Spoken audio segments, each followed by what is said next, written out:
Chapter 51. The Flight. When D'Artagnan returned to the Palais Royal at 5 o'clock, it presented, in spite of the excitement which reigned in the town, a spectacle of the greatest rejoicing. Nor was that surprising.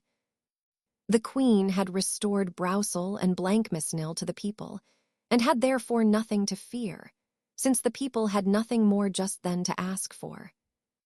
The return, also, of the conqueror of Lens was the pretext for giving a grand banquet. The princes and princesses were invited, and their carriages had crowded the court since noon. Then after dinner the Queen was to have a play in her apartment. Anne of Austria had never appeared more brilliant than on that day, radiant with grace and wit. Mazarin disappeared as they rose from table. He found D'Artagnan waiting for him already at his post in the anteroom. The cardinal advanced to him with a smile, and taking him by the hand led him into his study. "My dear M." "D'Artagnan," said the minister, sitting down, "I am about to give you the greatest proof of confidence that a minister can give an officer." "I hope," said D'Artagnan, bowing, "that you give it, my lord, without hesitation and with the conviction that I am worthy of it. More worthy than anyone in Paris, my dear friend, therefore I apply to you." "We are about to leave this evening," continued Mazarin. "My dear M." "D'Artagnan, the welfare of the state is deposited in your hands." He paused. "Explain yourself, my lord, I am listening." "The Queen has resolved to make a little excursion with the king to Saint-Germain." "Aha," said D'Artagnan, "that is to say, the Queen wishes to leave Paris. A woman's caprice, you understand." "Yes, I understand perfectly," said D'Artagnan. "It was for this she summoned you this morning, and that she told you to return at 5 o'clock. Was it worth while to wish me to swear this morning that I would mention the appointment to no one?" muttered D'Artagnan. "Oh, women, women. Whether queens or not, they are always the same. Do you disapprove of this journey, my dear M?" "D'Artagnan," asked Mazarin anxiously. "I, my lord," said D'Artagnan, "why should I? Because you shrug your shoulders. It is a way I have of speaking to myself. I neither approve nor disapprove, my lord. I merely await your commands." "Good. It is you, accordingly, that I have pitched upon to conduct the king and the queen to Saint-Germain." "Liar," thought D'Artagnan. "You see, therefore," continued the cardinal, perceiving D'Artagnan's composure, "that, as I have told you, the welfare of the state is placed in your hands." "Yes, my lord, and I feel the whole responsibility of such a charge." "You accept, however." "I always accept. Do you think the thing possible?" "Everything is possible." "Shall you be attacked on the road?" "Probably." "And what will you do in that case?" "I shall pass through those who attack me." "And suppose you cannot pass through them?" "So much the worse for them, I shall pass over them." "And you will place the king and queen in safety also at Saint-Germain?" "Yes." "On your life?"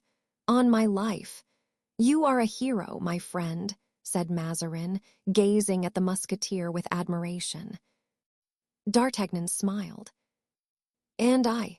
asked Mazarin after a moment's silence. "How?" "And you, my lord? If I wish to leave, that would be much more difficult." "Why so?" "Your eminence might be recognized." "Even under this disguise?" asked Mazarin, raising a cloak which covered an armchair, upon which lay a complete dress for an officer of pearl gray and red, entirely embroidered with silver. "If your eminence is disguised, it will be almost easy." "Ah," said Mazarin, breathing more freely. "But it will be necessary for your eminence to do what the other day you declared you should have done in our place. Cry, 'Down with Mazarin!'" "I will. Down with Mazarin. In French, in good French, my lord, take care of your accent. They killed 6,000 Angevins in Sicily because they pronounced Italian badly. Take care that the French do not take their revenge on you for the Sicilian Vespers." "I will do my best." The streets are full of armed men, continued D'Artagnan. Are you sure that no one is aware of the Queen's project? Mazarin reflected. This affair would give a fine opportunity for a traitor, my lord. The chance of being attacked would be an excuse for everything. Mazarin shuddered, but he reflected that a man who had the least intention to betray would not warn first. And therefore, added he quietly, I have not confidence in everyone, the proof of which is that I have fixed upon you to escort me. Shall you not go with the Queen? No, replied Mazarin. Then you will start after the Queen. No, said Mazarin again. Ah, said D'Artagnan, who began to understand. Yes, continued the cardinal. I have my plan. With the Queen, I double her risk. After the Queen, her departure would double mine. Then, the court once safe, I might be forgotten. The great are often ungrateful. Very true, said D'Artagnan, fixing his eyes, in spite of himself, on the Queen's diamond, which Mazarin wore on his finger. Mazarin followed the direction of his eyes, and gently turned the hoop of the ring inside. I wish, he said with his cunning smile, to prevent them from being ungrateful to me. It is but Christian charity, replied D'Artagnan, not to lead one's neighbors into temptation. It is exactly for that reason, said Mazarin, that I wish to start before them. D'Artagnan smiled. He was just the man to understand the astute Italian. Mazarin saw the smile and profited by the moment.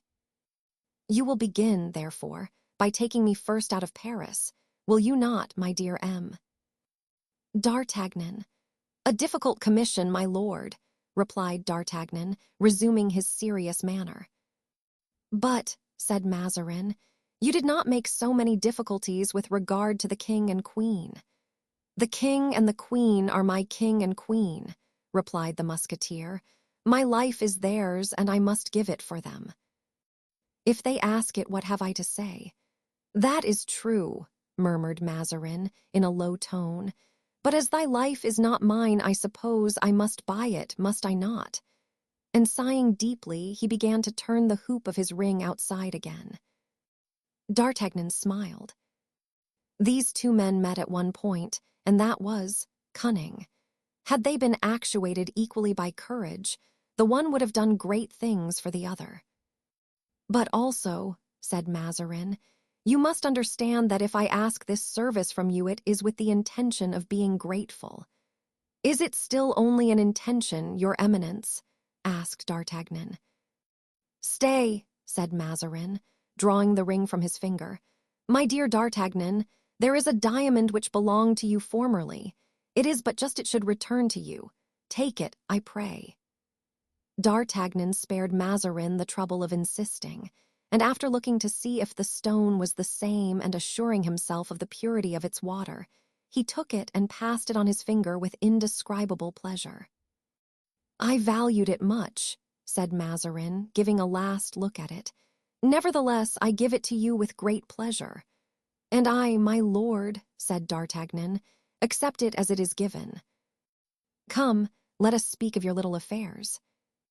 You wish to leave before everybody, and at what hour? At 10 o'clock. And the Queen, at what time is it her wish to start? At midnight. Then it is possible.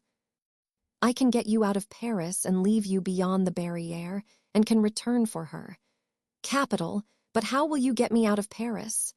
Oh. As to that, you must leave it to me. I give you absolute power, therefore. Take as large an escort as you like. D'Artagnan shook his head. It seems to me, however, said Mazarin, the safest method. Yes, for you, my lord, but not for the Queen. You must leave it to me and give me the entire direction of the undertaking. Nevertheless, or find someone else, continued D'Artagnan, turning his back. So, muttered Mazarin, I do believe he is going off with the diamond. M. D'Artagnan, my dear M. D'Artagnan, he called out in a coaxing voice, will you answer for everything? I will answer for nothing. I will do my best. Well then, let us go, I must trust to you. It is very fortunate, said D'Artagnan to himself. You will be here at 9:30, and I shall find your Eminence ready. Certainly, quite ready.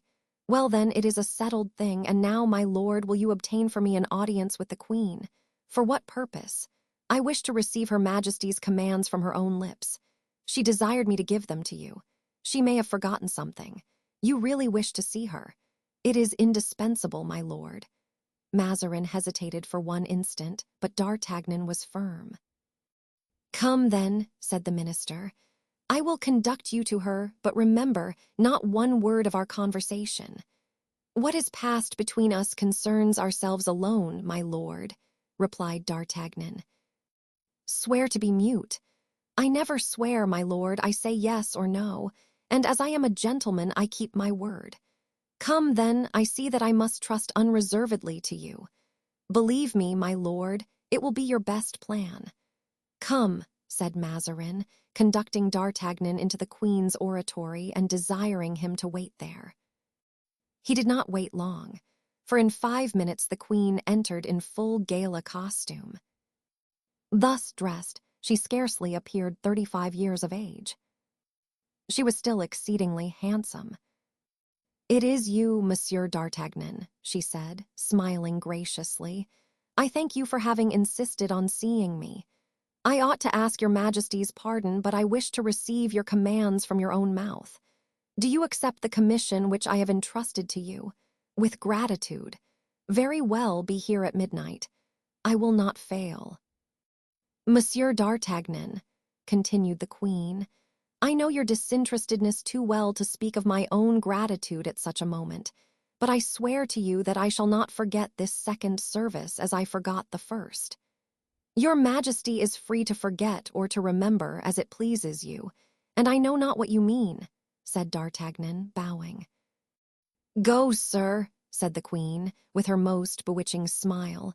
Go and return at midnight. And D'Artagnan retired, but as he passed out, he glanced at the curtain through which the Queen had entered, and at the bottom of the tapestry he remarked the tip of a velvet slipper. Good, thought he. Mazarin has been listening to discover whether I betrayed him. In truth, that Italian puppet does not deserve the services of an honest man. D'Artagnan was not less exact to his appointment, and at 9:30 he entered the anteroom. He found the cardinal dressed as an officer, and he looked very well in that costume, which, as we have already said, he wore elegantly. Only he was very pale and trembled slightly. Quite alone? He asked. Yes, my lord. And that worthy Monsieur du Vallon, are we not to enjoy his society? Certainly, my lord, he is waiting in his carriage at the gate of the garden of the Palais Royal. And we start in his carriage, then? Yes, my lord. And with us no other escort but you two. Is it not enough? One of us would suffice.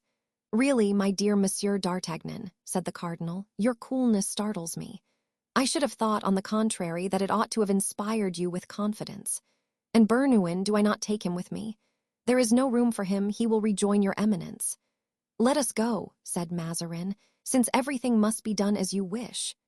My lord, there is time to draw back, said D'Artagnan, and your Eminence is perfectly free. Not at all, said Mazarin. Let us be off. And so they descended the private stair, Mazarin leaning on the arm of D'Artagnan, a hand the musketeer felt trembling. At last, after crossing the courts of the Palais Royal, where there still remained some of the conveyances of late guests, they entered the garden and reached the little gate. Mazarin attempted to open it by a key which he took from his pocket, but with such shaking fingers that he could not find the keyhole. Give it to me, said D'Artagnan, who, when the gate was opened, deposited the key in his pocket, reckoning upon returning by that gate. The steps were already down, and the door open. Mousqueton stood at the door, and Porthos was inside the carriage. Mount, my lord, said D'Artagnan to Mazarin, who sprang into the carriage without waiting for a second bidding. D'Artagnan followed him, and Mousqueton, having closed the door, mounted behind the carriage with many groans. He had made some difficulties about going, under pretext that he still suffered from his wound, but D'Artagnan had said to him, "Remain if you like, my dear Monsieur Mouston, but I warn you that Paris will be burnt down tonight." Upon which Mousqueton had declared, without asking anything further, that he was ready to follow his master and Monsieur d'Artagnan to the end of the world. The carriage started at a measured pace, without betraying by the slightest sign that it contained people in a hurry. The cardinal wiped his forehead with his handkerchief and looked around him. On his left was Porthos, whilst D'Artagnan was on his right. Each guarded a door and served as a rampart to him on either side. Before him, on the front seat, lay 2 pairs of pistols, one in front of Porthos and the other of D'Artagnan. About 100 paces from the Palais Royal, a patrol stopped the carriage. "Who goes?" asked the captain. "Mazarin," replied D'Artagnan, bursting into a laugh. The cardinal's hair stood on end. But the joke appeared an excellent one to the citizens, who, seeing the conveyance without escort and unarmed, would never have believed in the possibility of so great an imprudence. "A good journey to ye," they cried, allowing it to pass. "Hem," said D'Artagnan, "what does my lord think of that reply?" "Man of talent," cried Mazarin. "In truth," said Porthos, "I understand, but now—" About the middle of the Rue des Petits Champs they were stopped by a second patrol. "Who goes there?" inquired the captain of the patrol. "Keep back, my lord," said D'Artagnan. And Mazarin buried himself so far behind the 2 friends that he disappeared, completely hidden between them. "Who goes there?" cried the same voice, impatiently, whilst D'Artagnan perceived that they had rushed to the horses' heads. But putting his head out of the carriage, "Planchet," said he. The chief approached, and it was indeed Planchet. D'Artagnan had recognized the voice of his old servant. "How, sir," said Planchet, "is it you?" "Mon Dieu, yes, my good friend, this worthy Porthos has just received a sword wound, and I am taking him to his country house at St. Cloud." "Oh." "Really," said Planchet. "Porthos," said D'Artagnan, "if you can still speak, say a word, my dear Porthos, to this good Planchet." "Planchet, my friend," said Porthos, in a melancholy voice, "I am very ill. Should you meet a doctor, you will do me a favor by sending him to me." "Oh." "Good heaven," said Planchet, "what a misfortune." "And how did it happen?" "I will tell you all about it," replied Mousqueton. Porthos uttered a deep groan. "Make way for us, Planchet," said D'Artagnan in a whisper to him, "or he will not arrive alive. The lungs are attacked, my friend." Planchet shook his head with the air of a man who says, "In that case things look ill." Then he exclaimed, turning to his men, "Let them pass, they are friends." The carriage resumed its course, and Mazarin, who had held his breath, ventured to breathe again. "Bracconi," muttered he. A few steps in advance of the gate of Saint Honoré, they met a third troop. This latter party was composed of ill-looking fellows who resembled bandits more than anything else. They were the men of the beggar of Saint Eustache. "Attention, Porthos," cried D'Artagnan. Porthos placed his hand on the pistols. "What is it?" asked Mazarin. "My lord, I think we are in bad company." A man advanced to the door with a kind of scythe in his hand. "Qui vive?" he asked. Rascal," said D'Artagnan, "do you not recognize His Highness the Prince's carriage?" "Prince or not," said the man, open. "We are here to guard the gate, and no one whom we do not know shall pass." "What is to be done?" said Porthos. "Pardieu, pass," replied D'Artagnan. "But how?" asked Mazarin. Through or over, coachman, gallop on. The coachman raised his whip. Not a step further, said the man, who appeared to be the captain, or I will hamstring your horses. Peste, said Porthos, it would be a pity, animals which cost me 100 pistoles each. I will pay you 200 for them, said Mazarin. Yes, but when once they are hamstrung, our necks will be strung next. If one of them comes to my side, asked Porthos, must I kill him? Yes, by a blow of your fist, if you can. We will not fire but at the last extremity. I can do it, said Porthos. Come and open, then, cried D'Artagnan to the man with the scythe, taking one of the pistols up by the muzzle and preparing to strike with the handle. And as the man approached, D'Artagnan, in order to have more freedom for his actions, leaned half out of the door. His eyes were fixed upon those of the mendicant, which were lighted up by a lantern.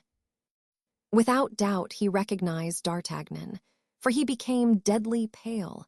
Doubtless the musketeer knew him, for his hair stood up on his head. Monsieur D'Artagnan, he cried, falling back a step.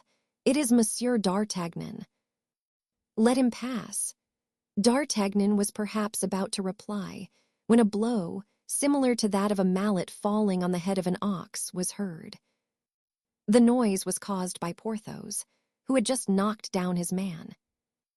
D'Artagnan turned around and saw the unfortunate man upon his back, about 4 paces off. "'Esdeath,' cried he to the coachman. "'Spur your horses. Whip.' "'Get on.' The coachman bestowed a heavy blow of the whip upon his horses. The noble animals bounded forward. Then cries of men who were knocked down were heard. Then a double concussion was felt, and 2 of the wheels seemed to pass over a round and flexible body. There was a moment's silence. Then the carriage cleared the gate. "'To Cours-la-Reynie,' cried D'Artagnan to the coachman. Then turning to Mazarin, he said, "'Now, my lord, you can say 5 paters and 5 aves, in thanks to heaven for your deliverance. You are safe, you are free." Mazarin replied only by a groan. He could not believe in such a miracle. 5 minutes later the carriage stopped, having reached Cours-la-Reynie. "Is my lord pleased with his escort?" asked D'Artagnan. "Enchanted, monsieur," said Mazarin, venturing his head out of one of the windows. "And now do as much for the queen." "It will not be so difficult," replied D'Artagnan, springing to the ground. "Monsieur du Vallon, I commend his eminence to your care." "Be quite at ease," said Porthos, holding out his hand, which D'Artagnan took and shook in his. "Oh," cried Porthos, as if in pain. D'Artagnan looked with surprise at his friend. "What is the matter, then?" he asked. "I think I have sprained my wrist," said Porthos. "The devil! Why, you strike like a blind or a deaf man. It was necessary. My man was going to fire a pistol at me, but how did you get rid of yours?" "Oh, mine," replied D'Artagnan, "was not a man. What was it then? It was an apparition, and I charmed it away." Without further explanation, D'Artagnan took the pistols which were upon the front seat, placed them in his belt, wrapped himself in his cloak, and not wishing to enter by the same gate as that through which they had left, he took his way toward the Richelieu gate. Chapter 52. The carriage of Monsieur le Coadjuteur. Instead of returning, then, by the Saint-Honoré gate, D'Artagnan, who had time before him, walked around and re-entered by the Porte Richelieu. He was approached to be examined, and when it was discovered by his plumed hat and his laced coat that he was an officer of the Musketeers, he was surrounded with the intention of making him cry, "Down with Mazarin!" The demonstration did not fail to make him uneasy at first, but when he discovered what it meant, he shouted it in such a voice that even the most exacting were satisfied. He walked down the Rue Richelieu, meditating how he should carry off the queen in her turn. For to take her in a carriage bearing the arms of France was not to be thought of, when he perceived an equipage standing at the door of the hotel belonging to Madame de Guémené. He was struck by a sudden idea. "Ah, pardieu," he exclaimed, "that would be fair play." And approaching the carriage, he examined the arms on the panels and the livery of the coachman on his box. This scrutiny was so much the more easy, the coachman being sound asleep. "It is, in truth, Monsieur le Coadjuteur's carriage," said D'Artagnan. "Upon my honor, I begin to think that heaven favors us." He mounted noiselessly into the chariot and pulled the silk cord which was attached to the coachman's little finger. "To the Palais Royal," he called out. The coachman awoke with a start and drove off in the direction he was desired, never doubting but that the order had come from his master. The porter at the palace was about to close the gates, but seeing such a handsome equipage, he fancied that it was some visit of importance, and the carriage was allowed to pass and to stop beneath the porch. It was then only the coachman perceived the grooms were not behind the vehicle. He fancied Monsieur le Coadjuteur had sent them back, and without dropping the reins, he sprang from his box to open the door. D'Artagnan, in his turn, sprang to the ground, and just at the moment when the coachman, alarmed at not seeing his master, fell back a step, he seized him by his collar with the left, whilst with the right hand he placed the muzzle of a pistol at his breast. "Pronounce one single word," muttered D'Artagnan, "and you are a dead man." The coachman perceived at once, by the expression of the man who thus addressed him, that he had fallen into a trap, and he remained with his mouth wide open and his eyes portentously staring. Two musketeers were pacing the court, to whom D'Artagnan called by their names. "Monsieur de Belliere," said he to one of them, "do me the favor to take the reins from the hands of this worthy man, mount upon the box and drive to the door of the private stair, and wait for me there. It is an affair of importance on the service of the king." The musketeer, who knew that his lieutenant was incapable of jesting with regard to the service, obeyed without a word, although he thought the order strange. Then turning toward the second musketeer, D'Artagnan said, "Monsieur du Verger, help me to place this man in a place of safety." The musketeer, thinking that his lieutenant had just arrested some prince in disguise, bowed, and drawing his sword, signified that he was ready. D'Artagnan mounted the staircase, followed by his prisoner, who in his turn was followed by the soldier, and entered Mazarin's anteroom. Bernouin was waiting there, impatient for news of his master. "Well, sir," he said, "everything goes on capitally, my dear Monsieur Bernouin, but here is a man whom I must beg you to put in a safe place." "Where then, sir?" "Where you like, provided that the place which you shall choose has iron shutters secured by padlocks and a door that can be locked." "We have that, sir," replied Bernouin, and the poor coachman was conducted to a closet, the windows of which were barred and which looked very much like a prison. "And now, my good friend," said D'Artagnan to him, "I must invite you to deprive yourself, for my sake, of your hat and cloak." The coachman, as we can well understand, made no resistance. In fact, he was so astonished at what had happened to him that he stammered and reeled like a drunken man. D'Artagnan deposited his clothes under the arm of one of the valets. "And now, Monsieur du Verger," he said, "shut yourself up with this man until Monsieur Bernouin returns to open the door. The duty will be tolerably long and not very amusing, I know, but," added he seriously, "you understand it is on the king's service." "At your command, lieutenant," replied the musketeer, who saw the business was a serious one. "By the by," continued D'Artagnan, "should this man attempt to fly or to call out, pass your sword through his body." The musketeer signified by a nod that these commands should be obeyed to the letter, and D'Artagnan went out, followed by Bernouin. Midnight struck. "Lead me into the Queen's oratory," said D'Artagnan. "Announce to her I am here, and put this parcel with a well-loaded musket under the seat of the carriage which is waiting at the foot of the private stair." Bernouin conducted D'Artagnan to the oratory, where he sat down pensively. Everything had gone on, as usual, at the Palais Royal. As we said before, by 10 o'clock almost all the guests had dispersed. Those who were to fly with the court had the word of command, and they were each severally desired to be from 12 o'clock to 1 at Cours-la-Reine. At 10 o'clock, Anne of Austria had entered the king's room. Monsieur had just retired, and the youthful Louis, remaining the last, was amusing himself by placing some lead soldiers in a line of battle, a game which delighted him much. 2 royal pages were playing with him. "Laporte," said the Queen, "it is time for His Majesty to go to bed." The king asked to remain up, having, he said, no wish to sleep, but the Queen was firm. "Are you not going tomorrow morning at 6 o'clock, Louis, to bathe at Conflans?" "I think you wish to do so of your own accord."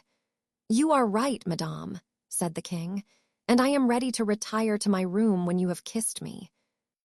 Laporte, give the light to Monsieur the Chevalier de Coislin." The Queen touched with her lips the white, smooth brow the royal child presented to her with a gravity which already partook of etiquette. "Go to sleep soon, Louis," said the Queen, "for you must be awakened very early." "I will do my best to obey you, madame," said the youthful king, "but I have no inclination to sleep." "Laporte," said Anne of Austria in an undertone, "find some very dull book to read to His Majesty, but do not undress yourself." The king went out, accompanied by the Chevalier de Coislin, bearing the candlestick, and then the Queen returned to her own apartment. Her ladies, that is to say Madame de Bregy, Mademoiselle de Beaumont, Madame de Motteville, and Socratine, her sister, so called on account of her sense, had just brought into her dressing-room the remains of the dinner, on which, according to her usual custom, she supped. The Queen then gave her orders, spoke of a banquet which the Marquis de Villequier was to give to her on the day after the morrow, indicated the persons she would admit to the honor of partaking of it, announced another visit on the following day to Val-de-Grace, where she intended to pay her devotions, and gave her commands to her senior valet to accompany her. When the ladies had finished their supper, the Queen feigned extreme fatigue and passed into her bedroom. Madame de Motteville, who was on especial duty that evening, followed to aid and undress her. The Queen then began to read, and after conversing with her affectionately for a few minutes, dismissed her. It was at this moment D'Artagnan entered the courtyard of the palace, in the coadjutor's carriage, and a few seconds later the carriages of the ladies-in-waiting drove out and the gates were shut after them. A few minutes after 12 o'clock Bernouin knocked at the Queen's bedroom door, having come by the cardinal's secret corridor. Anne of Austria opened the door to him herself. She was dressed, that is to say, in dishabille, wrapped in a long, warm dressing gown. "It is you, Bernouin," she said. "Is Monsieur d'Artagnan there?" "Yes, madame, in your oratory." "He is waiting till your Majesty is ready." "I am." "Go and tell Laporte to wake and dress the king, and then pass on to the Maréchal de Villeroy and summon him to me." Bernouin bowed and retired. The Queen entered her oratory, which was lighted by a single lamp of Venetian crystal. She saw D'Artagnan, who stood expecting her. "Is it you?" she said. "Yes, madame. Are you ready?" "I am, and His Eminence the Cardinal has got off without any accident.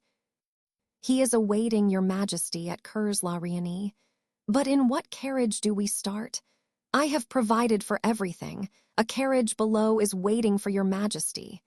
Let us go to the king." D'Artagnan bowed and followed the Queen. The young Louis was already dressed, with the exception of his shoes and doublet. He had allowed himself to be dressed, in great astonishment, overwhelming Laporte with questions, who replied only in these words, "Sire, it is by the Queen's commands." The bedclothes were thrown back, exposing the king's bed linen, which was so worn that here and there holes could be seen. It was one of the results of Mazarin's niggardliness. The Queen entered, and D'Artagnan remained at the door. As soon as the child perceived the Queen, he escaped from Laporte and ran to meet her. Anne then motioned to D'Artagnan to approach, and he obeyed. "My son," said Anne of Austria, pointing to the musketeer, calm, standing uncovered, "here is Monsieur d'Artagnan, who is as brave as one of those ancient heroes of whom you like so much to hear from my women. Remember his name well and look at him well, that his face may not be forgotten, for this evening he is going to render us a great service." The young king looked at the officer with his large-formed eye and repeated, "Monsieur d'Artagnan, that is it, my son." The young king slowly raised his little hand and held it out to the musketeer. The latter bent on his knee and kissed it. "Monsieur d'Artagnan," repeated Louis. "Very well, madame." At this moment they were startled by a noise as if a tumult were approaching. "What is that?" exclaimed the queen. "Oh, oh," replied D'Artagnan, straining both at the same time his quick ear and his intelligent glance. "It is the murmur of the populace in revolution." "We must fly," said the queen. "Your Majesty has given me the control of this business. We had better wait and see what they want. Monsieur d'Artagnan, I will answer for everything. Nothing is so catching as confidence." The queen, full of energy and courage, was quickly alive to these two virtues in others.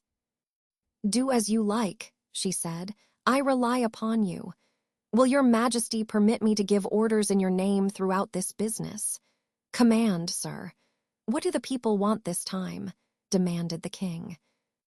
"We are about to ascertain, sire," replied D'Artagnan, as he rapidly left the room. The tumult continued to increase, and seemed to surround the Palais Royal entirely. Cries were heard from the interior, of which they could not comprehend the sense. It was evident that there was clamor and sedition. The king, half-dressed, the queen and Laporte remained each in the same state and almost in the same place, where they were listening and waiting. Comminges, who was on guard that night at the Palais Royal, ran in. He had about 200 men in the courtyards and stables, and he placed them at the queen's disposal. "Well," asked Anne of Austria when D'Artagnan reappeared, "what does it mean?" "It means, madame, that the report has spread that the queen has left the Palais Royal, carrying off the king, and the people ask to have proof to the contrary, or threaten to demolish the Palais Royal." "Oh, this time it is too much," exclaimed the queen, "and I will prove to them I have not left." D'Artagnan saw from the expression of the queen's face that she was about to issue some violent command. He approached her and said in a low voice, "Has your Majesty still confidence in me?" This voice startled her. "Yes, sir," she replied, "every confidence. Speak. Will the queen deign to follow my advice? Speak. Let your Majesty dismiss M. de Comminges and desire him to shut himself up with his men in the guardhouse and in the stables." Comminges glanced at D'Artagnan with the envious look with which every courtier sees a new favorite spring up. "You hear, Comminges," said the queen. D'Artagnan went up to him. With his usual quickness, he caught the anxious glance. "Monsieur de Comminges," he said, "pardon me. We both are servants of the queen, are we not? It is my turn to be of use to her. Do not envy me this happiness." Comminges bowed and left. "Come," said D'Artagnan to himself, "I have got one more enemy." "And now," said the queen, addressing D'Artagnan, "what is to be done? For you hear that, instead of becoming calmer, the noise increases." "Madame," said D'Artagnan, The people want to see the king and they must see him. What? Must see him. Where? On the balcony? Not at all, madame, but here, sleeping in his bed. Oh, your majesty, exclaimed Laporte. Monsieur d'Artagnan is right. The queen became thoughtful and smiled, like a woman to whom duplicity is no stranger. Without doubt, she murmured. Monsieur Laporte, said d'Artagnan, go and announce to the people through the grating that they are going to be satisfied, and that in 5 minutes they shall not only see the king, but they shall see him in bed. Add that the king sleeps and that the queen begs that they will keep silence so as not to awaken him. But not everyone, a deputation of 2 or 4 people. Everyone, madame. But reflect, they will keep us here till daybreak.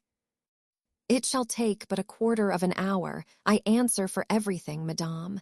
Believe me, I know the people. They are like a great child who only wants humoring. Before the sleeping king they will be mute, gentle and timid as lambs. Go, Laporte, said the queen. The young king approached his mother and said, Why do as these people ask? It must be so, my son, said Anne of Austria. But if they say, It must be to me, am I no longer king? The queen remained silent. Sire, said d'Artagnan, will your majesty permit me to ask you a question? Louis XIV turned around, astonished that anyone should dare to address him. But the queen pressed the child's hand. Yes, sir, he said. Does your majesty remember, when playing in the park of Fontainebleau, or in the palace courts at Versailles, ever to have seen the sky grow suddenly dark and heard the sound of thunder? Yes, certainly. Well, then, this noise of thunder, however much your majesty may have wished to continue playing, has said, Go in, sire. You must do so. Certainly, sir, but they tell me that the noise of thunder is the voice of God. Well then, sire, continued d'Artagnan, listen to the noise of the people. You will perceive that it resembles that of thunder. In truth, at that moment, a terrible murmur was wafted to them by the night breeze. Then all at once it ceased. Hold, sire, said d'Artagnan. They have just told the people that you are asleep. You see, you still are king. The queen looked with surprise at this strange man, whose brilliant courage made him the equal of the bravest, and who was, by his fine and quick intelligence, the equal of the most astute. Laporte entered. Well, Laporte, asked the queen. Madame, he replied, Monsieur d'Artagnan's prediction has been accomplished. They are calm, as if by enchantment.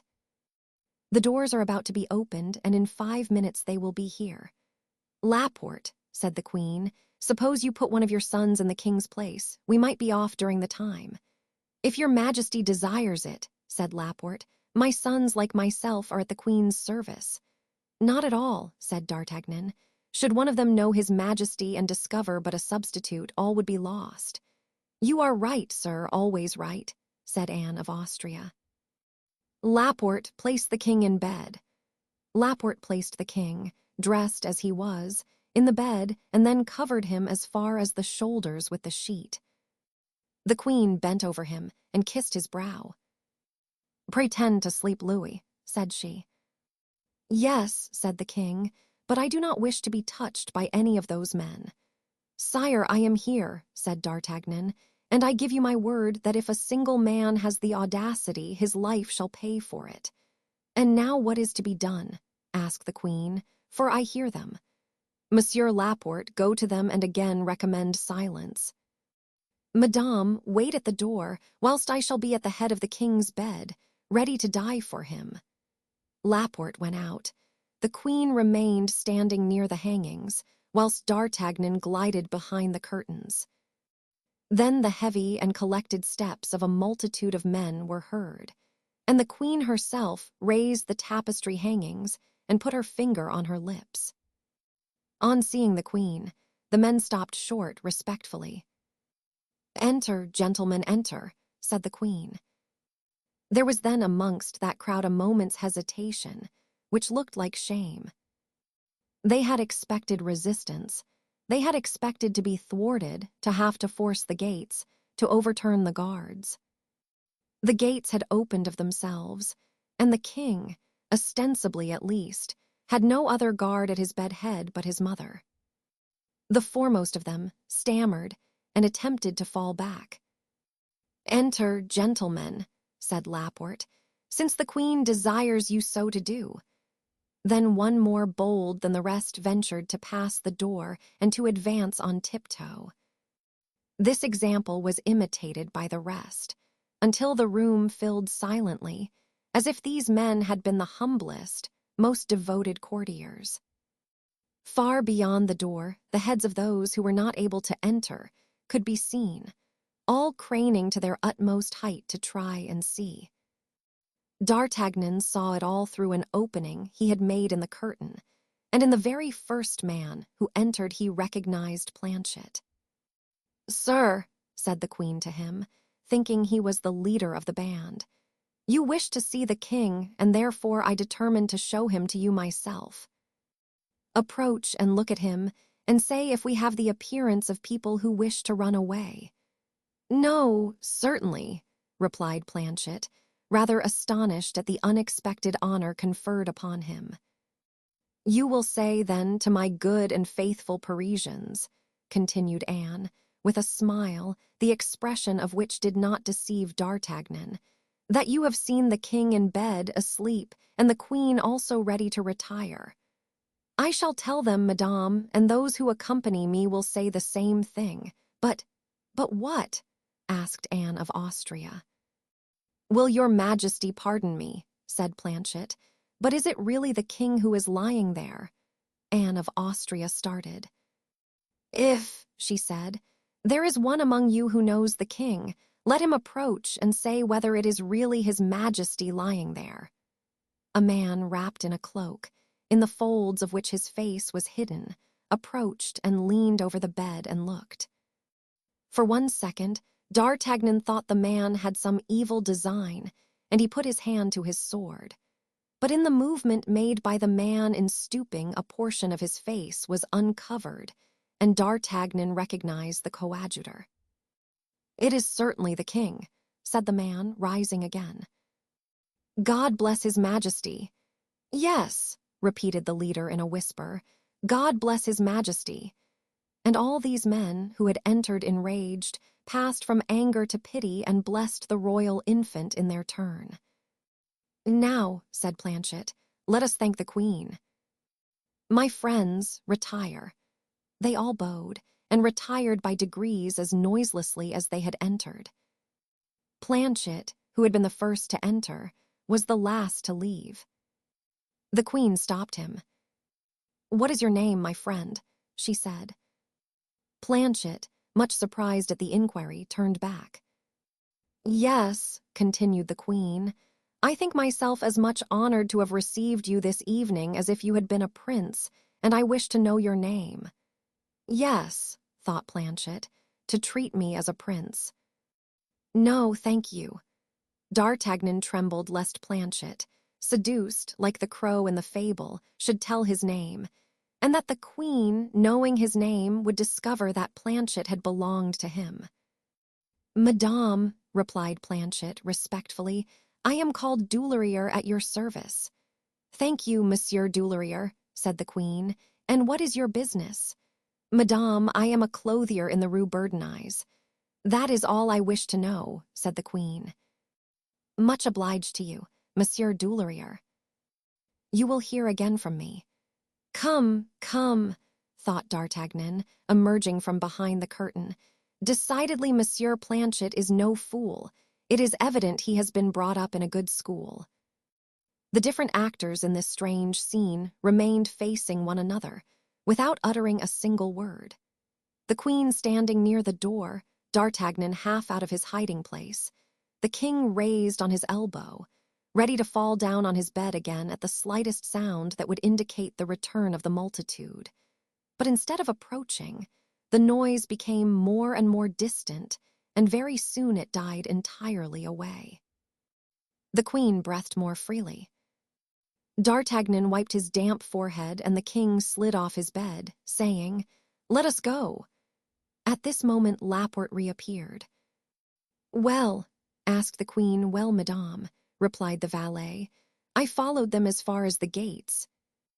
They announced to all their comrades that they had seen the king and that the queen had spoken to them, and in fact they went away quite proud and happy. "Oh, the miserable wretches," murmured the queen. "They shall pay dearly for their boldness, and it is I who promise this." Then turning to D'Artagnan, she said, "Sir, you have given me this evening the best advice I have ever received. Continue and say what we must do now." "Monsieur Laporte," said D'Artagnan, "finish dressing his majesty." "We may go then?" asked the queen. "Whenever your majesty pleases. You have only to descend by the private stairs, and you will find me at the door." "Go, sir," said the queen. "I will follow you." D'Artagnan went down and found the carriage at its post and the musketeer on the box. D'Artagnan took out the parcel, which he had desired Bernouin to place under the seat. It may be remembered that it was the hat and cloak belonging to Monsieur de Gondy's coachman. He placed the cloak on his shoulders and the hat on his head, whilst the musketeer got off the box. "Sir," said D'Artagnan, "you will go and release your companion who is guarding the coachman. You must mount your horse and proceed to the Rue Tiquetonne, Hôtel de la Chevrette, whence you will take my horse and that of Monsieur du Vallon, which you must saddle and equip as if for war, and then you will leave Paris, bringing them with you to Cours-la-Reine. If, when you arrive at Cours-la-Reine, you find no one, you must go on to Saint-Germain. On the king's service." The musketeer touched his cap and went away to execute the orders thus received. D'Artagnan mounted the box, having a pair of pistols in his belt, a musket under his feet, and a naked sword behind him. The queen appeared, and was followed by the king and the Duc d'Anjou, his brother. "Monsieur the coadjutor's carriage," she exclaimed, falling back. "Yes, madame," said D'Artagnan, "but get in fearlessly, for I myself will drive you." The queen uttered a cry of surprise and entered the carriage, and the king and monsieur took their places at her side. "Come, Laporte," said the queen. "How, madame?" said the valet. "In the same carriage as your majesty's. It is not a matter of royal etiquette this evening, but of the king's safety." "Get in, Laporte." Laporte obeyed. "Pull down the blinds," said D'Artagnan. "But will that not excite suspicion, sir?" asked the queen. "Your majesty's mind may be quite at ease," replied the officer. "I have my answer ready." The blinds were pulled down, and they started at a gallop by the Rue Richelieu. On reaching the gate, the captain of the post advanced at the head of a dozen men, holding a lantern in his hand. D'Artagnan signed to them to draw near. "Do you recognize the carriage?" he asked the sergeant. "No," replied the latter. "Look at the arms." The sergeant put the lantern near the panel. "They are those of Monsieur le Coadjuteur," he said. "Hush, he is enjoying a ride with Madame de Guémené." The sergeant began to laugh.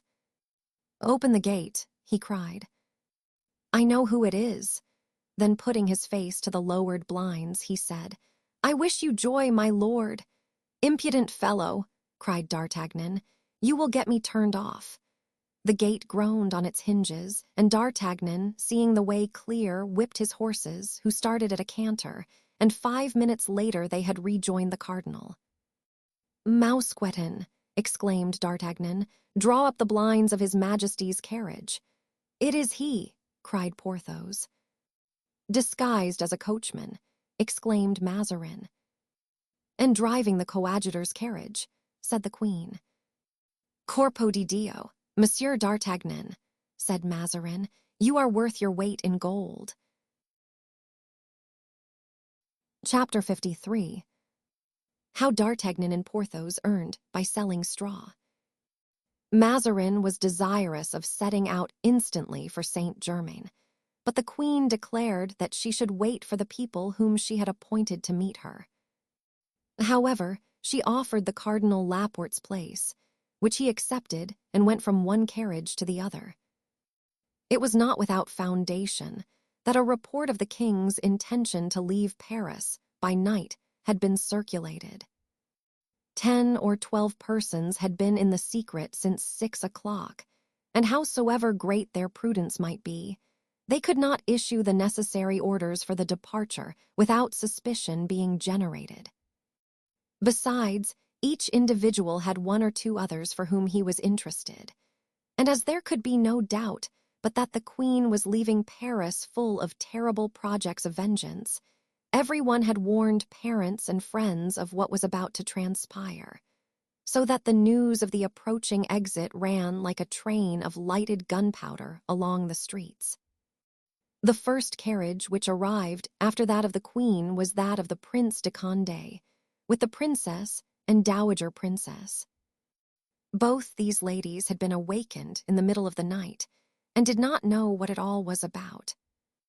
The second contained the Duke and Duchess of Orleans, the tall young Mademoiselle and the Abbé de la Rivière, and the third, the Duc de Longueville and the Prince de Conti, brother and brother-in-law of Condé. They all alighted and hastened to pay their respects to the king and queen in their coach. The queen fixed her eyes upon the carriage they had left, and seeing that it was empty, she said, "But where is Madame de Longueville?" "Ah, yes, where is my sister?" asked the prince. "Madame de Longueville is ill," said the duke, "and she desired me to excuse her to your majesty." Anne gave a quick glance to Mazarin, who answered by an almost imperceptible shake of his head. "What do you say of this?" asked the queen. "I say that she is a hostage for the Parisians," answered the cardinal. "Why is she not come?" asked the prince in a low voice, addressing his brother.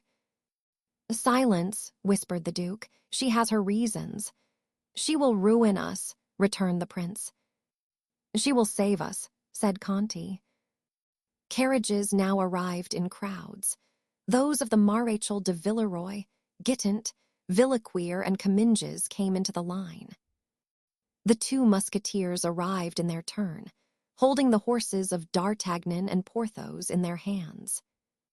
These 2 instantly mounted, the coachman of the latter replacing D'Artagnan on the coach-box of the royal coach. Mousqueton took the place of the coachman, and drove standing, for reasons known to himself, like Automedon of antiquity. The queen, though occupied by 1,000 details, tried to catch the Gascon's eye, but he, with his wonted prudence, had mingled with the crowd. "Let us be the avant-garde," said he to Porthos, "and find good quarters at Saint-Germain. Nobody will think of us, and for my part I am greatly fatigued." "As for me," replied Porthos, "I am falling asleep, which is strange, considering we have not had any fighting. Truly, the Parisians are idiots." "Or rather, we are very clever," said D'Artagnan. "Perhaps. And how is your wrist?" "Better, but do you think that we've got them this time?" "Got what?" "You your command, and I my title." "I' faith." "Yes, I should expect so. Besides, if they forget, I shall take the liberty of reminding them." The queen's voice. "She is speaking," said Porthos. "I think she wants to ride on horseback." "Oh, she would like it, but what?" "The cardinal won't allow it." "Gentlemen," he said, addressing the 2 musketeers, "accompany the royal carriage. We are going forward to look for lodgings." D'Artagnan started off for Saint-Germain, followed by Porthos. "We will go on, gentlemen," said the queen. And the royal carriage drove on, followed by the other coaches and about 50 horsemen. They reached Saint-Germain without any accident. On descending, the queen found the prince awaiting her, bareheaded, to offer her his hand. "What an awakening for the Parisians," said the queen, radiant. "It is war," said the prince. "Well then, let it be war. Have we not on our side the conqueror of Rocroi, of Nordlingen, of Lens. The prince bowed low. It was then 3 o'clock in the morning. The queen walked first. Everyone followed her. About 200 persons had accompanied her in her flight. "Gentlemen," said the queen, laughing, "pray take up your abode in the chateau. It is large, and there will be no want of room for you all. But as we never thought of coming here, I am informed that there are, in all, only 3 beds in the whole establishment, 1 for the king, 1 for me." "And 1 for the cardinal," muttered the prince. Am I then to sleep on the floor?" asked Gaston d'Orléans with a forced smile. "No, my prince," replied Mazarin. "The 3rd bed is intended for your highness." "But your eminence," replied the prince. "I," answered Mazarin, "I shall not sleep at all. I have work to do." Gaston desired that he should be shown into the room wherein he was to sleep, without in the least concerning himself as to where his wife and daughter were to repose. "Well, for my part, I shall go to bed," said D'Artagnan. "Come, Porthos." Porthos followed the lieutenant with that profound confidence he ever had in the wisdom of his friend. They walked from one end of the chateau to the other, Porthos looking with wondering eyes at D'Artagnan, who was counting on his fingers. 400 at a pistole each, 400 pistoles. "Yes," interposed Porthos, 400 pistoles, but who is to make 400 pistoles?" "A pistole is not enough," said D'Artagnan. "'Tis worth a louis." "What is worth a louis?" 400 at a louis each make 400 louis. 400, said Porthos. "Yes, there are 200 of them, and each of them will need 2, which will make 400. "But 400 what?" "Listen," cried D'Artagnan. But as there were all kinds of people about, who were in a state of stupefaction at the unexpected arrival of the court, he whispered in his friend's ear. "I understand," answered Porthos. "I understand you perfectly, on my honor. 200 louis each of us would be making a pretty thing of it, but what will people say? Let them say what they will. Besides, how will they know that we are doing it? But who will distribute these things?" asked Porthos. "Isn't Mousqueton there?" "But he wears my livery. My livery will be known," replied Porthos. "He can turn his coat inside out." "You are always in the right, my dear friend," cried Porthos. "But where the devil do you discover all the notions you put into practice?" D'Artagnan smiled.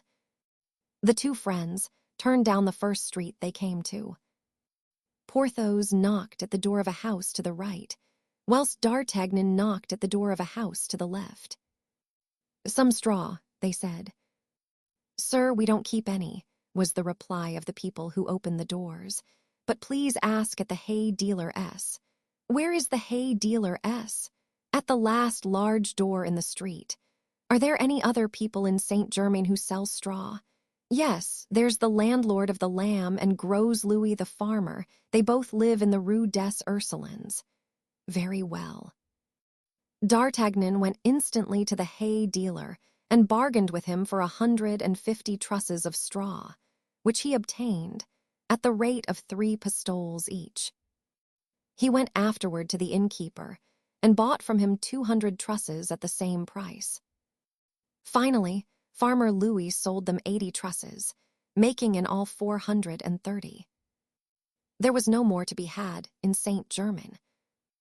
This foraging did not occupy more than half an hour. Mousqueton, duly instructed, was put at the head of this sudden and new business. He was cautioned not to let a bit of straw out of his hands under a louis the truss, and they entrusted to him straw to the amount of 430 louis.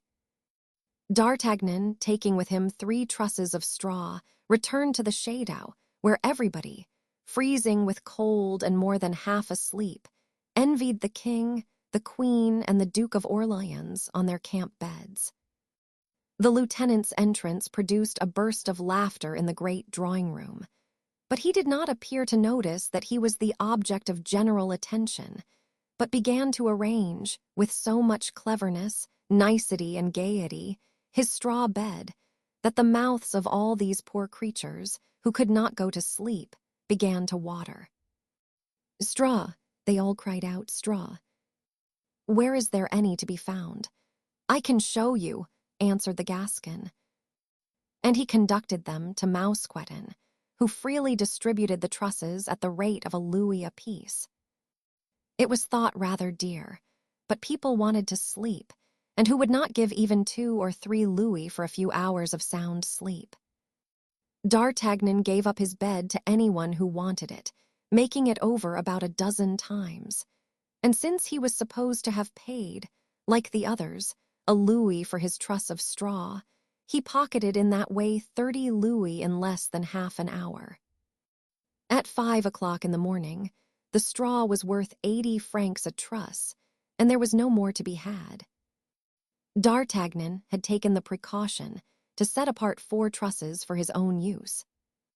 He put in his pocket the key of the room where he had hidden them, and accompanied by Porthos returned to settle with Mousqueton, who, naively, and like the worthy steward that he was, handed them 430 louis and kept 100 for himself. Mousqueton, who knew nothing of what was going on in the chateau, wondered that the idea had not occurred to him sooner. D'Artagnan put the gold in his hat, and in going back to the chateau settled the reckoning with Porthos. Each of them had cleared 215 louis. Porthos, however, found that he had no straw left for himself. He returned to Mousqueton, but the steward had sold the last wisp.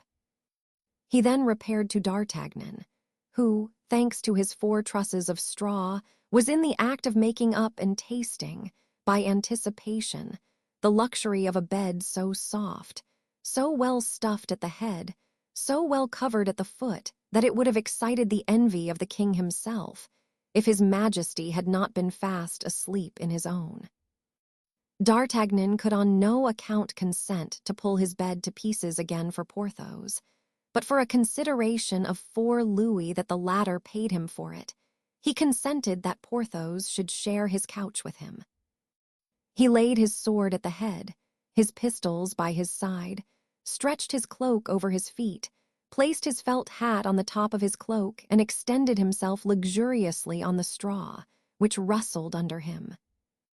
He was already enjoying the sweet dream engendered by the possession of 219 louis, made in a quarter of an hour, when a voice was heard at the door of the hall, which made him stir. "Monsieur d'Artagnan," it cried. "Here," cried Porthos. "Here." Porthos foresaw that if D'Artagnan was called away, he should remain the sole possessor of the bed. An officer approached. "I am come to fetch you, Monsieur d'Artagnan." "From whom?" "His Eminence sent me. Tell my lord that I'm going to sleep, and I advise him as a friend to do the same. His Eminence is not gone to bed and will not go to bed and wants you instantly. The devil take Mazarin, who does not know when to sleep at the proper time." "What does he want with me?" "Is it to make me a captain?" "In that case I will forgive him." And the musketeer rose, grumbling, took his sword, hat, pistols, and cloak, and followed the officer, whilst Porthos, alone and sole possessor of the bed, endeavored to follow the good example of falling asleep which his predecessor had set him. "Monsieur d'Artagnan," said the cardinal, on perceiving him, "I have not forgotten with what zeal you have served me. I am going to prove to you that I have not." "Good," thought the Gascon, "this is a promising beginning." "Monsieur d'Artagnan," he resumed, "do you wish to become a captain?" "Yes, my lord." "And your friend still longs to be made a baron?" "At this very moment, my lord, he no doubt dreams that he is one already." "Then," said Mazarin, taking from his portfolio the letter which he had already shown D'Artagnan, "take this dispatch and carry it to England." D'Artagnan looked at the envelope. There was no address on it. "Am I not to know to whom to present it?" "You will know when you reach London. At London you may tear off the outer envelope." "And what are my instructions?"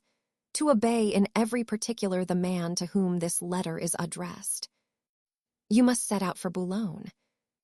At the Royal Arms of England you will find a young gentleman named Mordaunt. Yes, my lord, and what am I to do with this young gentleman? Follow wherever he leads you. D'Artagnan looked at the cardinal with a stupefied air. There are your instructions, said Mazarin. Go, go. 'Tis easy to say so, but that requires money, and I haven't any. Ah, replied Mazarin, so you have no money? None, my lord. But the diamond I gave you yesterday, I wish to keep it in remembrance of your eminence. Mazarin sighed. 'Tis very dear living in England, my lord, especially as envoy extraordinary.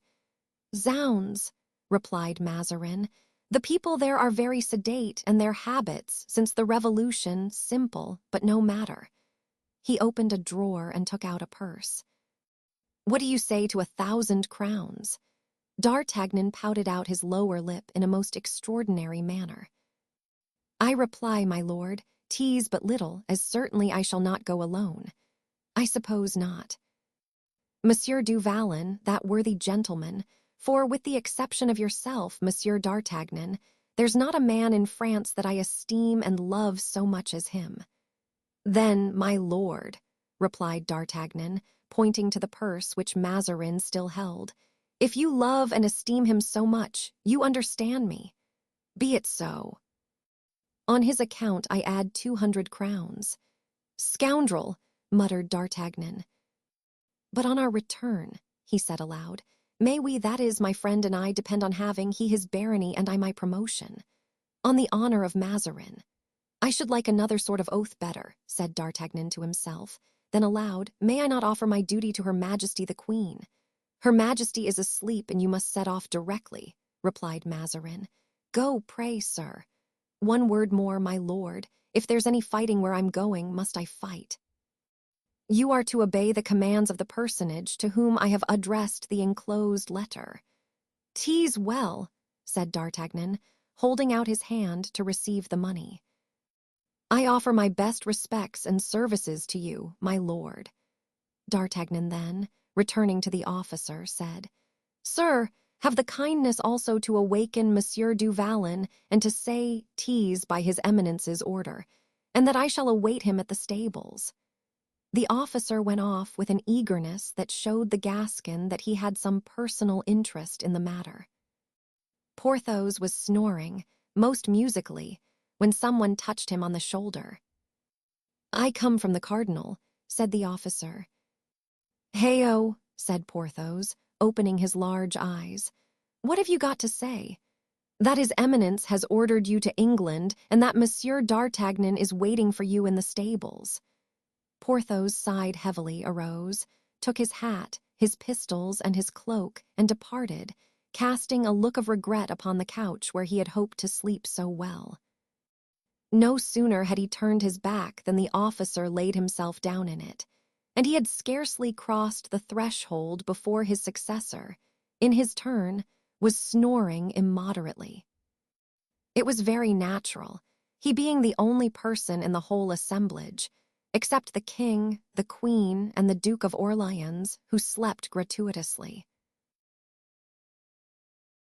Chapter 54, in which we hear tidings of Aramis.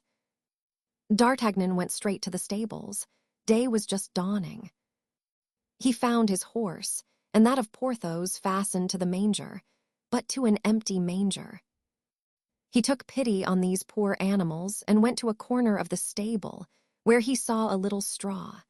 But in doing so he struck his foot against a human body, which uttered a cry and arose on its knees, rubbing its eyes. It was Mousqueton, who, having no straw to lie upon, had helped himself to that of the horses. Mousqueton, cried D'Artagnan, let us be off. Let us set off.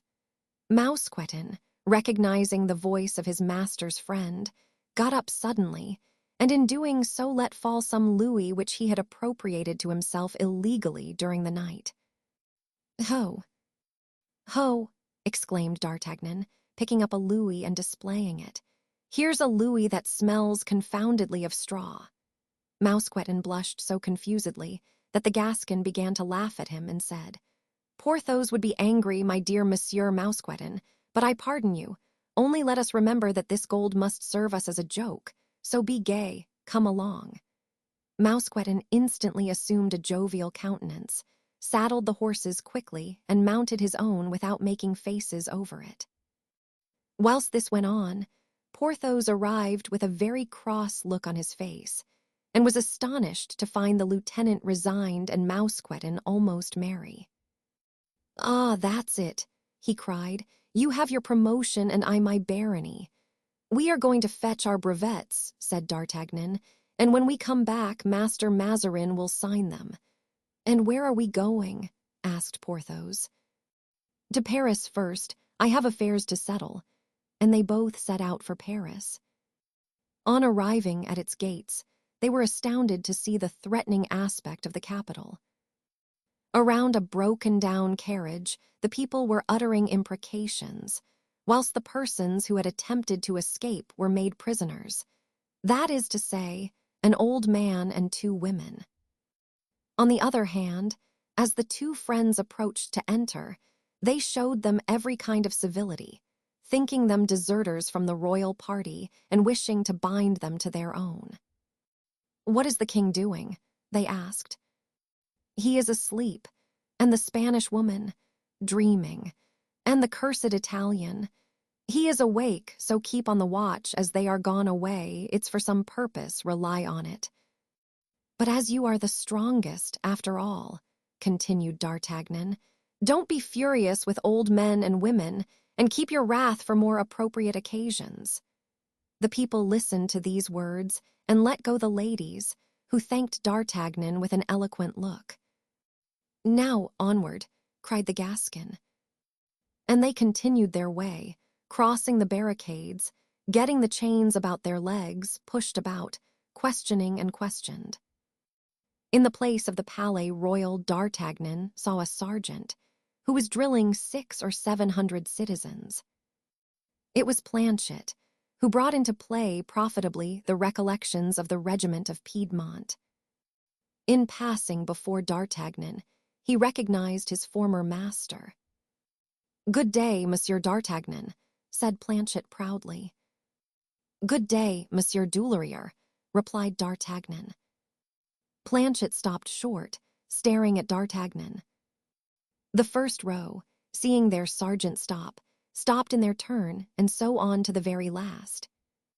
"These citizens are dreadfully ridiculous," observed D'Artagnan to Porthos, and went on his way.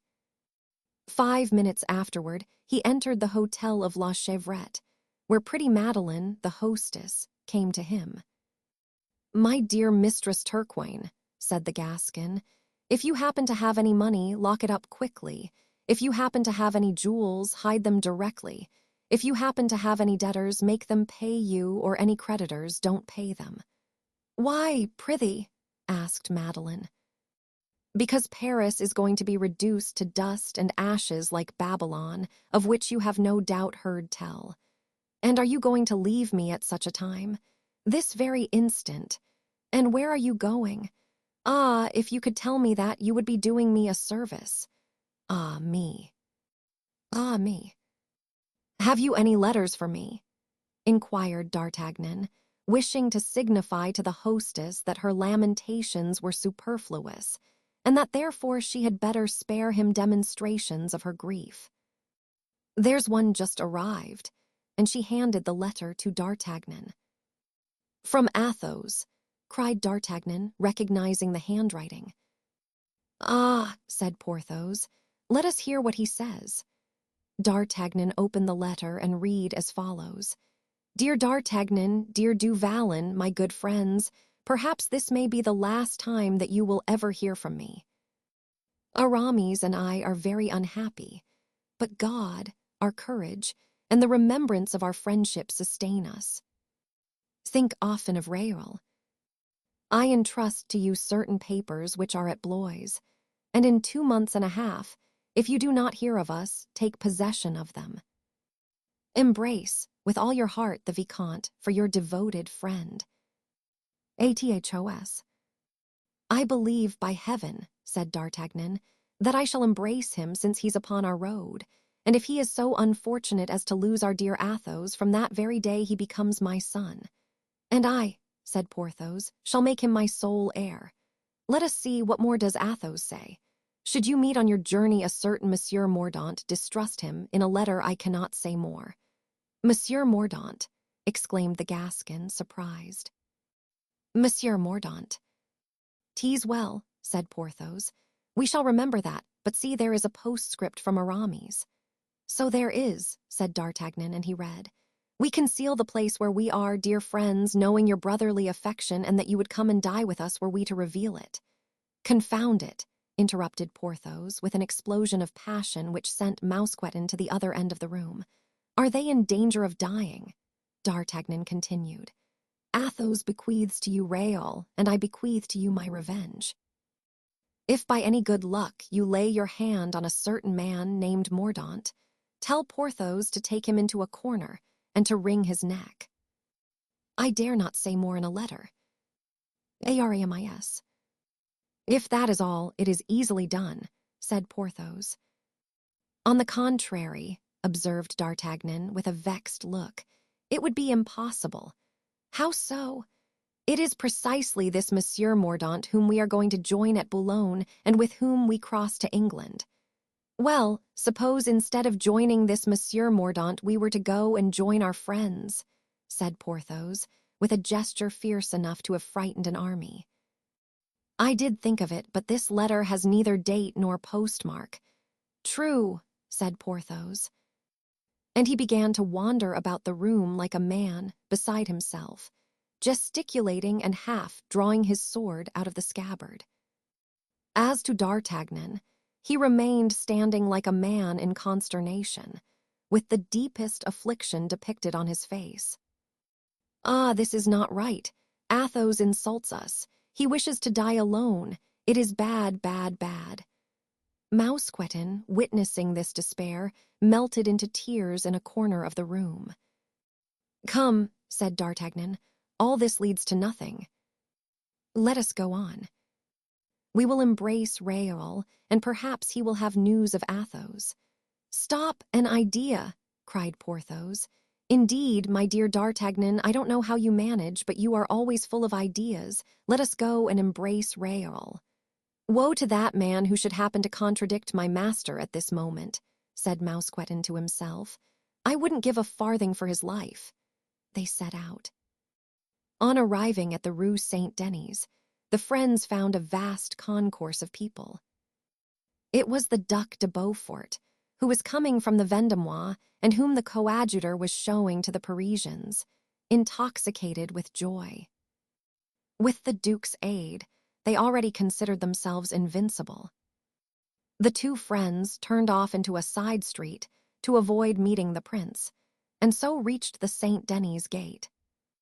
"Is it true," said the guard to the two cavaliers, "that the Duc de Beaufort has arrived in Paris?" "Nothing more certain, and the best proof of it is," said D'Artagnan, "that he has dispatched us to meet the Duc de Vendôme, his father, who is coming in his turn." "Long live de Beaufort!" cried the guards, and they drew back respectfully to let the two friends pass. Once across the barriers, these two knew neither fatigue nor fear.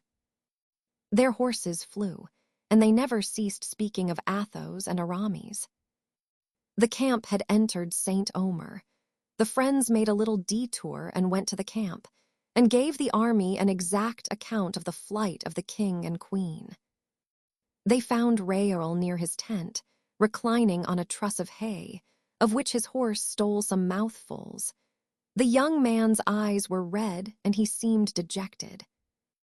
The Maréchal de Gramont and the Comte de Guiche had returned to Paris, and he was quite lonely. And as soon as he saw the two cavaliers, he ran to them with open arms. "Oh, is it you, dear friends? Did you come here to fetch me? Will you take me away with you? Do you bring me tidings of my guardian? Have you not received any?" said D'Artagnan to the youth. "Alas, sir, no, and I do not know what has become of him, so that I am really so unhappy that I weep." In fact, tears rolled down his cheeks. Porthos turned aside, in order not to show by his honest round face what was passing in his mind. "Deuce take it," cried D'Artagnan, more moved than he had been for a long time. "Don't despair, my friend. If you have not received any letters from the Count, we have received one." "Oh, really?" cried Raoul. "And a comforting one, too," added D'Artagnan, seeing the delight that his intelligence gave the young man. "Have you it?" asked Raoul. "Yes, that is, I had it," repined the Gascon, making believe to find it. "Wait, it ought to be there in my pocket. It speaks of his return, does it not, Porthos?" All Gascon as he was, D'Artagnan could not bear alone the weight of that falsehood. "Yes," replied Porthos, coughing. Give it to me," said the young man. I read it a little while since." "Can I have lost it? Ah, confound it." "Yes, my pocket has a hole in it." "Oh, yes, Monsieur Raoul," said Mousqueton. "The letter was very consoling.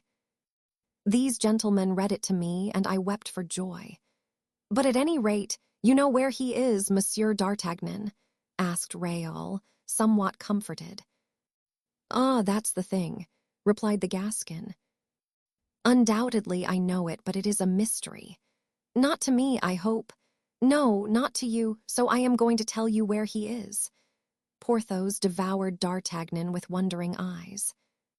"Where the devil shall I say that he is, so that he cannot try to rejoin him?" thought D'Artagnan. "Well, where is he, sir?" asked Raoul in a soft and coaxing voice.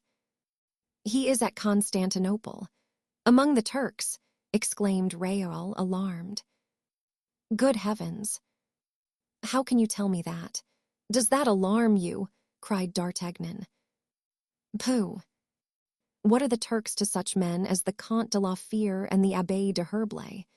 "Ah, his friend is with him," said Raoul. "That comforts me a little. Has he wit or not, this demon D'Artagnan?" said Porthos, astonished at his friend's deception. "Now, sir," said D'Artagnan, wishing to change the conversation, "here are 50 pistoles that the Count has sent you by the same courier. I suppose you have no more money and that they will be welcome. I have still 20 pistoles, sir. Well, take them, that makes 70. And if you wish for more," said Porthos, putting his hand to his pocket. "Thank you, sir," replied Raoul, blushing. "Thank you 1,000 times." At this moment Olivain appeared. "Apropos," said D'Artagnan, loud enough for the servant to hear him, "are you satisfied with Olivain?" "Yes, in some respects, tolerably well." Olivain pretended to have heard nothing and entered the tent. "What fault do you find with the fellow?" "He is a glutton." "Oh, sir," cried Olivain, reappearing at this accusation. "And a little bit of a thief." "Oh, sir." "Though, and more especially a notorious coward." Oh. "Sir, you really vilify me," cried Olivain. "The deuce!" cried D'Artagnan. "Pray learn, Monsieur Olivain, that people like us are not to be served by cowards. Rob your master, eat his sweetmeats and drink his wine, but by Jove, don't be a coward, or I shall cut off your ears. Look at Monsieur Mouston. See the honorable wounds he has received. Observe how his habitual valor has given dignity to his countenance." Mousqueton was in the third heaven, and would have embraced D'Artagnan had he dared. Meanwhile, he resolved to sacrifice his life for him on the next occasion that presented itself. "Send away that fellow, Raoul," said the Gascon, "for if he's a coward he will disgrace thee some day." "Monsieur says I am coward," cried Olivain, "because he wanted the other day to fight a cornet in Gramont's regiment, and I refused to accompany him." "Monsieur Olivain, a lackey ought never to disobey," said D'Artagnan sternly. Then taking him aside, he whispered to him, "Thou hast done right. Thy master was in the wrong. Here's a crown for thee, but should he ever be insulted, and thou dost not let thyself be cut in quarters for him, I will cut out thy tongue. Remember that. Olivain bowed and slipped the crown into his pocket. And now, Raoul, said the Gascon, Monsieur du Vallon and I are going away as ambassadors where I know not. But should you want anything, write to Madame Turquoine at La Chevrette, Rue Tiqueton, and draw upon her purse as on a banker, with economy, for it is not so well filled as that of Monsieur d'Emery. And having, meantime, embraced his ward, he passed him into the robust arms of Porthos, who lifted him up from the ground and held him a moment suspended near the noble heart of the formidable giant. "Come," said D'Artagnan, "let us go." And they set out for Boulogne, where toward evening they arrived, their horses flecked with foam and dark with perspiration. At 10 steps from the place where they halted was a young man in black, who seemed waiting for someone, and who, from the moment he saw them enter the town, never took his eyes off them. D'Artagnan approached him, and seeing him stare so fixedly, said, "Well, friend, I don't like people to quiz me." "Sir," said the young man, "do you not come from Paris, if you please?" D'Artagnan thought it was some gossip who wanted news from the capital. "Yes, sir," he said in a softened tone. "Are you not going to put up at the Arms of England?" "Yes, sir." "Are you not charged with a mission from His Eminence, Cardinal Mazarin?" "Yes, sir." "In that case, I am the man you have to do with." "I am M. Mordaunt." "Ah," thought D'Artagnan, "the man I am warned against by Athos." "Ah," thought Porthos, "the man Aramis wants me to strangle." They both looked searchingly at the young man, who misunderstood the meaning of that inquisition. "Do you doubt my word?" he said. "In that case I can give you proofs." "No, sir," said D'Artagnan, "and we place ourselves at your orders." "Well, gentlemen," resumed Mordaunt, "we must set out without delay. Today is the last day granted me by the cardinal. My ship is ready, and had you not come I must have set off without you, for General Cromwell expects my return impatiently." "So," thought the lieutenant, "'tis to General Cromwell that our dispatches are addressed." "Have you no letter for him?" asked the young man. "I have one, the seal of which I am not to break till I reach London. But since you tell me to whom it is addressed, 'tis useless to wait till then." D'Artagnan tore open the envelope of the letter. It was directed to Monsieur Oliver Cromwell, General of the Army of the English nation. "Ah," said D'Artagnan, "a singular commission. Who is this Monsieur Oliver Cromwell?" inquired Porthos. "Formerly a brewer," replied the Gascon. "Perhaps Mazarin wishes to make a speculation in beer, as we did in straw," said Porthos. "Come, come, gentlemen," said Mordaunt impatiently, "let us depart." "What?" exclaimed Porthos, "without supper?" "Cannot Monsieur Cromwell wait a little?" "Yes, but I," said Mordaunt. "Well, you," said Porthos, "what then? I cannot wait." "Oh. As to you, that is not my concern, and I shall sup either with or without your permission." The young man's eyes kindled in secret, but he restrained himself. "Monsieur," said D'Artagnan, "you must excuse famished travelers. Besides, our supper can't delay you much. We will hasten on to the inn. You will meanwhile proceed on foot to the harbor. We will take a bite and shall be there as soon as you are." "Just as you please, gentlemen, provided we set sail," he said. "The name of your ship?"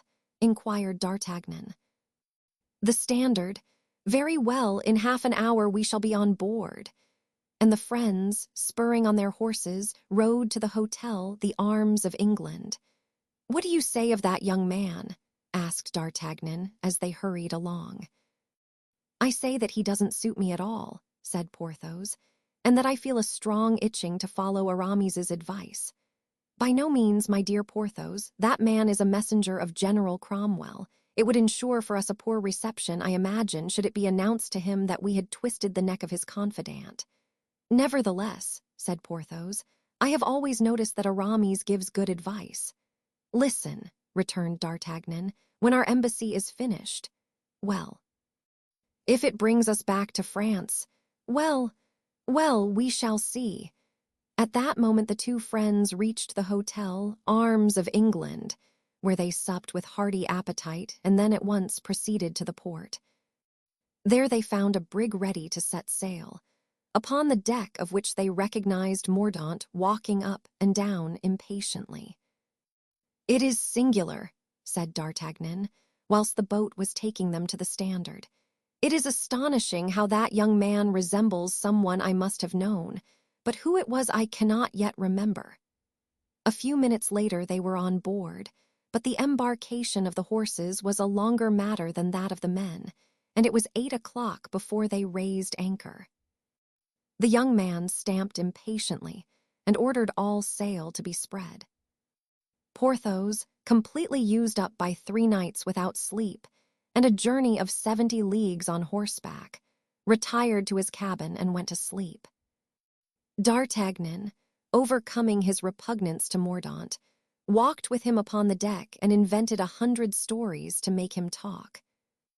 Mousqueton was seasick. Chapter 55. The Scotchman.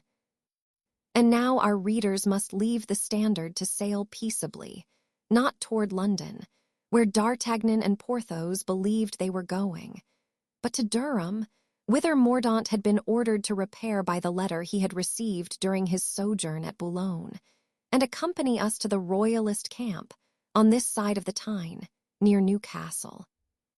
There, placed between 2 rivers on the borders of Scotland, but still on English soil, the tents of a little army extended. It was midnight. Some Highlanders were listlessly keeping watch. The moon, which was partially obscured by heavy clouds, now and then lit up the muskets of the sentinels, or silvered the walls, the roofs, and the spires of the town that Charles I had just surrendered to the parliamentary troops, whilst Oxford and Newark still held out for him in the hopes of coming to some arrangement. At one of the extremities of the camp, near an immense tent, in which the Scottish officers were holding a kind of council, presided over by Lord Leven, their commander, a man attired as a cavalier lay sleeping on the turf, his right hand extended over his sword. About 50 paces off, another man, also apparelled as a cavalier, was talking to a Scotch sentinel, and though a foreigner, he seemed to understand without much difficulty the answers given in the broad Perthshire dialect. As the town clock of Newcastle struck 1, the sleeper awoke, and with all the gestures of a man rousing himself out of deep sleep, he looked attentively about him. Perceiving that he was alone, he rose, and making a little circuit, passed close to the cavalier who was speaking to the sentinel. The former had no doubt finished his questions, for a moment later he said good night and carelessly followed the same path taken by the first cavalier. In the shadow of a tent, the former was awaiting him. "Well, my dear friend," said he, in as pure French as has ever been uttered between Rouen and Tours. "Well, my friend, there is not a moment to lose. We must let the king know immediately." "Why, what is the matter?" "It would take too long to tell you. Besides, you will hear it all directly, and the least word dropped here might ruin all. We must go and find Lord Winter." They both set off to the other end of the camp, but as it did not cover more than a surface of 500 feet, they quickly arrived at the tent they were looking for.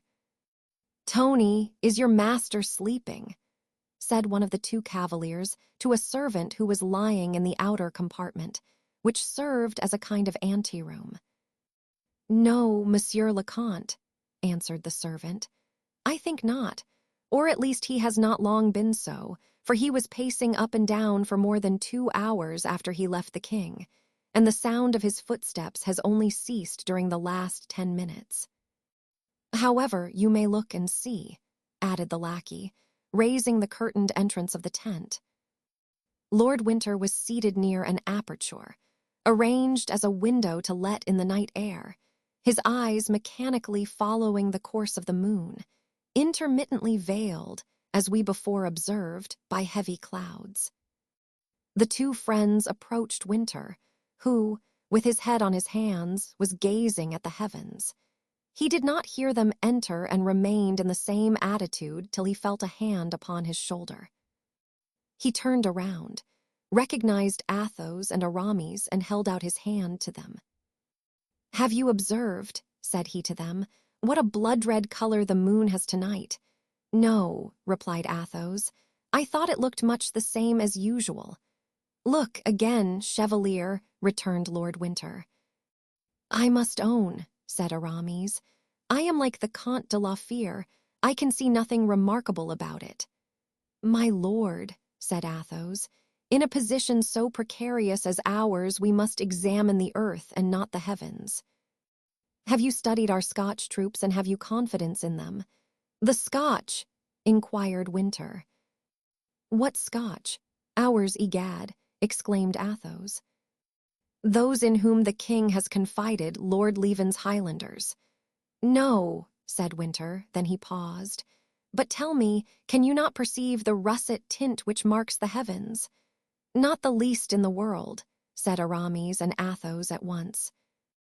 "Tell me," continued Winter, always possessed by the same idea, "is there not a tradition in France that Henry IV, the evening before the day he was assassinated, when he was playing at chess with M. de Bassompierre, saw clots of blood upon the chessboard?" "Yes," said Athos, "and the Marechal has often told me so himself." "Then it was so," murmured Winter, "and the next day Henry IV was killed. But what has this vision of Henry IV to do with you, my lord?" inquired Aramis. "Nothing, and indeed I am mad to trouble you with such things, when your coming to my tent at such an hour announces that you are the bearers of important news." "Yes, my lord," said Athos, "I wish to speak to the king." "To the king. But the king is asleep. I have something important to reveal to him. Can it not be put off till tomorrow? He must know it this moment, and perhaps it is already too late." "Come, then," said Lord Winter. Lord Winter's tent was pitched by the side of the royal marquee, a kind of corridor communicating between the two.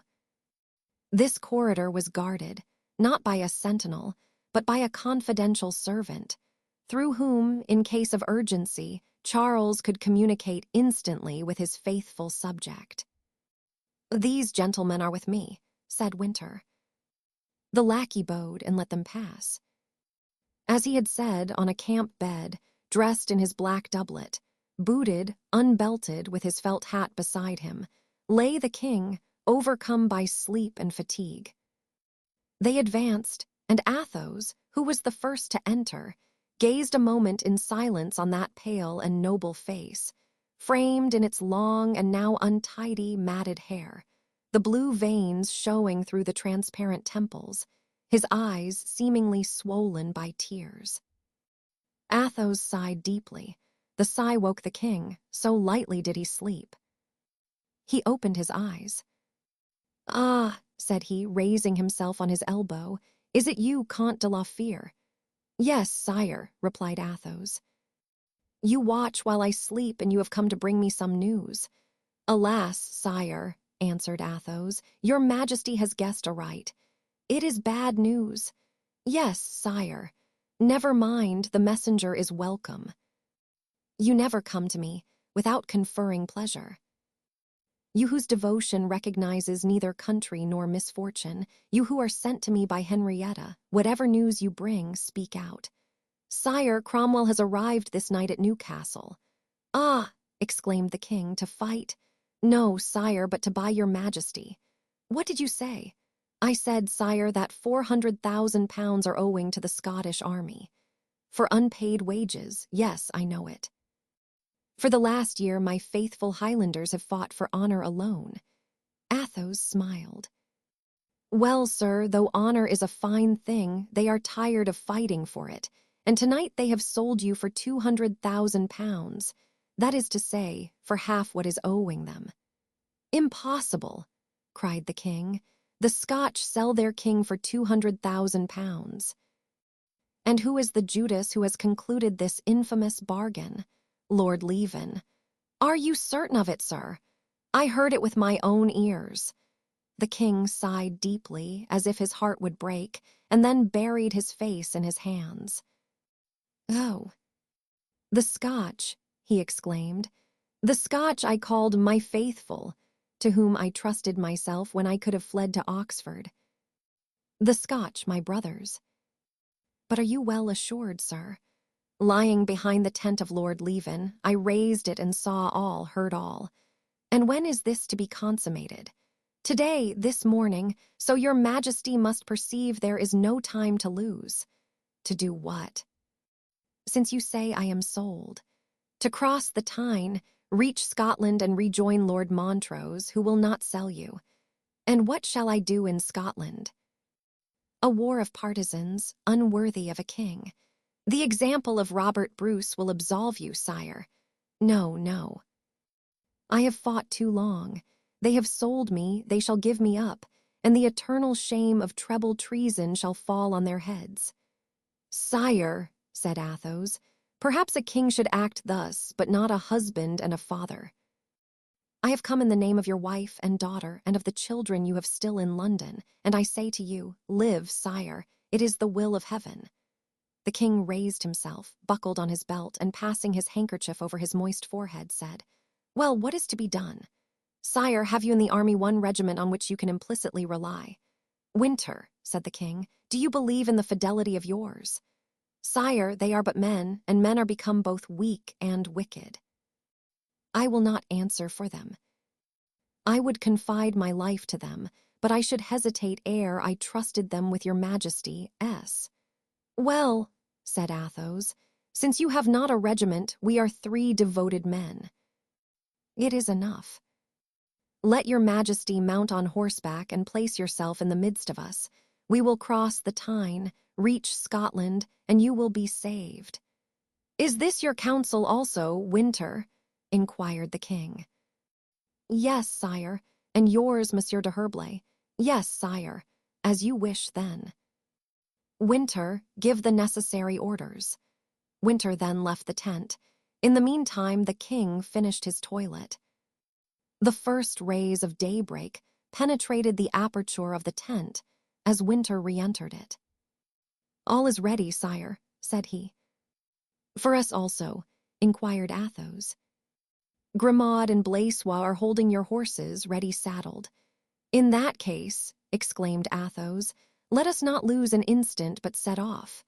"Come," added the king. "Sire," said Aramis, "will not your majesty acquaint some of your friends of this?" "Friends," answered Charles sadly. "I have but 3, one of 20 years who has never forgotten me, and 2 of a week's standing whom I shall never forget." "Come, gentlemen, come." The king quitted his tent and found his horse ready waiting for him. It was a chestnut that the king had ridden for 3 years, and of which he was very fond. The horse neighed with pleasure at seeing him.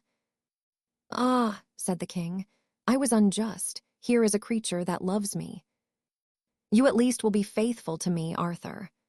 The horse, as if it understood these words, bent its red nostrils toward the king's face, and parting his lips displayed all its teeth, as if with pleasure. "Yes, yes," said the king, caressing it with his hand. "Yes, my Arthur, thou art a fond and faithful creature."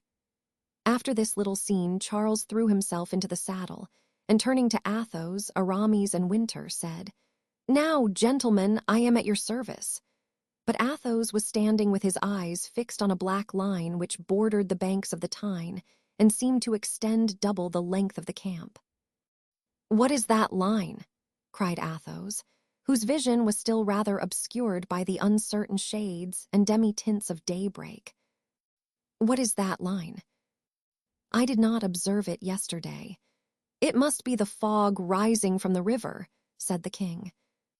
Sire, it is something more opaque than the fog. Indeed, said Winter, it appears to me like a bar of red color. It is the enemy who have made a sortie from Newcastle and are surrounding us, exclaimed Athos. The enemy, cried the king. Yes, the enemy. It is too late. Stop a moment. Does not that sunbeam yonder, just by the side of the town, glitter on the Ironsides? This was the name given the cuirassiers, whom Cromwell had made his bodyguard. Ah, said the king, we shall soon see whether my Highlanders have betrayed me or not. What are you going to do? Exclaimed Athos. To give them the order to charge and run down these miserable rebels. And the king, putting spurs to his horse, set off to the tent of Lord Leven. Follow him, said Athos. Come, exclaimed Aramis. Is the king wounded? Cried Lord Winter. I see spots of blood on the ground, and he set off to follow the two friends. He was stopped by Athos. Go and call out your regiment, said he. I can foresee that we shall have need of it directly. Winter turned his horse, and the two friends rode on. It had taken but 2 minutes for the king to reach the tent of the Scottish commander.